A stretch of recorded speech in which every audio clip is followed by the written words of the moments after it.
Silence, on tue au Togo avec la complicité de la France. Depuis le 26 juin, un soulèvement populaire est en cours depuis que le dictateur local Faure Gnassingbé a changé de constitution pour supprimer l'élection présidentielle dans son pays et se maintenir ad vitam aeternam au pouvoir. Face à des manifestants à main nue, la répression est impitoyable. On dénombre déjà pas moins de 7 morts, sans compter les innombrables disparitions et autres cas de torture. Alors ces derniers jours, j'ai enquêté sans relâche et je vous révèle en exclusivité comment la France et nos entreprises tiennent à bout de bras le régime chancelant de Faure Gnassingbé en fournissant du matériel comme des blindés ou des grenades lacrymogènes, en envoyant des coopérants militaires ou même en tentant de corrompre des opposants. Nouvelle chronique sur une répression made in France au Togo, c'est parti. Le drame de l'Afrique, c'est que l'homme africain n'est pas assez entré dans l'histoire. La France, elle est liée à l'Afrique. Il y a comme une convergence d'intérêts communs.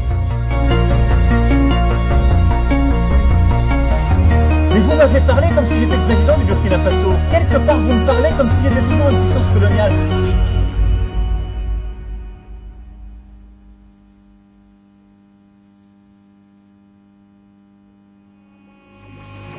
Il s'appelait Jacques, il avait 14 ans, et il venait de réussir son brevet des collèges. C'était un gamin qui avait la vie devant lui. Regardez-le avec sa bouille toute ronde et ses airs de premier de la classe. Le jeudi 26 juin, il n'est pas sorti de la journée de la maison à cause des manifestations qui avaient embrasé les rues de la capitale. Le soir, il a cru pouvoir profiter de l'obscurité et aller chercher quelque chose à manger pour lui et sa famille. Il ne reviendra jamais chez lui, il ne reverra jamais son père.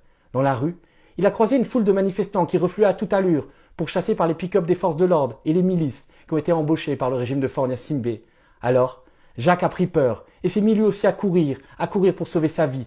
Mais Jacques n'a pas fui assez vite. Rattrapé par la police, on retrouvera son petit cadavre au matin, jeté dans une des lagunes de Lomé comme au moins 6 autres personnes, dans la plus pure tradition de la répression togolaise, qui noyait déjà des cadavres dans les années 1990. Jacques a été la victime innocente d'une journée de terreur, où la dictature togolaise craignait tellement pour sa survie qu'elle s'est mise à tuer des enfants.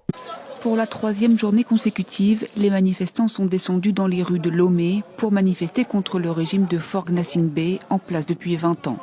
La répression a été violente. Un vaste dispositif policier a été déployé dans plusieurs quartiers de la capitale togolaise. Les forces de l'ordre ont utilisé des matraques et des gaz lacrymogènes. Certains dénoncent même des méthodes plus radicales encore. Notre frère a été tué hier dans la lagune. Et c'est en cherchant son corps aujourd'hui que nous avons retrouvé 2 autres corps dans l'eau.